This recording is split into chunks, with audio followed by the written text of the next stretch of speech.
Don't listen to her. She's always been a fraud. My father's voice cut through the restaurant like a knife, slicing every bit of dignity I had left. 30 faces turned toward me, some with pity, some with amusement. My mother didn't even blink. She just nodded and said, "She makes things up to get attention. Always has." They were all gathered for my sister Natalie's engagement dinner. Every cousin, every aunt, every distant relative, and they all laughed at the joke. At me.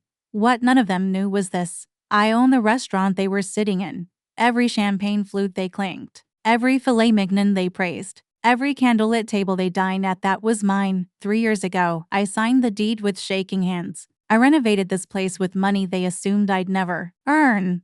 While they were raising toasts to Natalie's new fiancé, a guy who still calls me Laura by mistake, I was silently calculating payroll in the back room. I didn't flinch that night. I didn't cry. I just smiled politely, as I've been trained to do since I was a child. Then I walked to the kitchen and called Emma, my cousin, my only ally. They humiliated me in my own building. I whispered into the phone. My hands were shaking, but not from sadness, from something hotter, sharper. Emma didn't even hesitate. "Then let's remind them whose building it is," I promised her right then, in the walk-in cooler, surrounded by racks of truffle oil and microgreens. "I'm going to show them." Not with rage, with reality. They always told me I was a burden, that Natalie was the golden one, that I was the emotional one, the dramatic one, but I'm done carrying their labels. They don't know me. Not really. Not yet.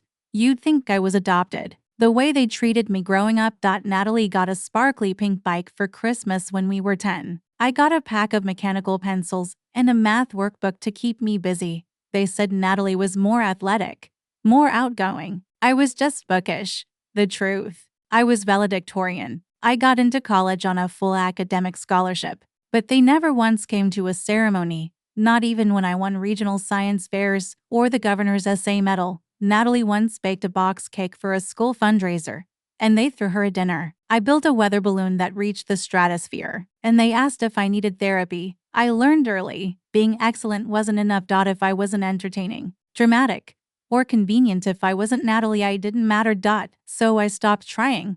I stopped bringing home good news. Stopped telling them about the dean's list, about the internships, about the professors who pulled me aside and said, "You are going places." Because what was the point? They weren't listening. I remember my college graduation. I worked 3 jobs to put myself through school: tutoring, waitressing, even freelance copywriting at night. I sent out the invitations weeks in advance, bought them a hotel room with my own money. They never showed. Instead, they posted Instagram stories from Natalie's new apartment party. "So proud of our girl." The caption said, "She'd just gotten an entry-level PR job, her 3rd one in 6 months. Meanwhile, I stood in a cap and gown under a blistering sun, scanning the crowd for familiar faces. There were none.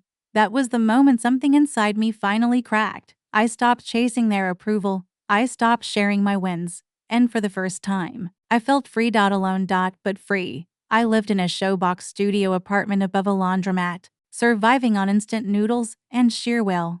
Every morning, I woke at 5 to open a coffee shop. In the afternoons, I interned and paid at a startup. Nights were spent mopping floors at a catering hall. I crashed by 2 a.m., wake up and do it all again. No one ever asked how I was doing. Not once. But I didn't need them. I started devouring business books during my subway rides. Learned budgeting, marketing, real estate. I saved every penny. Tracked every cent in color-coded spreadsheets. 2 years later, I found it an abandoned restaurant space. Moldy ceilings, cracked tile, and a broken walk-in fridge.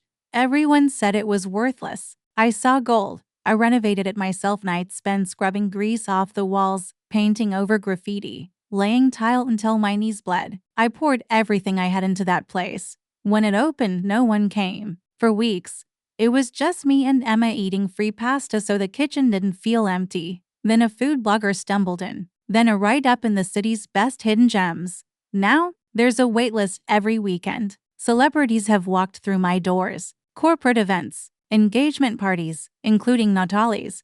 She didn't even know I owned it. She booked through the events manager. And when my father humiliated me in front of everyone, when my mother looked at me like I was dirt, I finally saw it clearly. They weren't just cruel. They were wrong. So I stood up, walked back into that dining room, and tapped my glass. Before dessert, I said, there's something I'd like to share. I handed a manila folder to our head manager. Inside was the deed, my tax records, the original lease.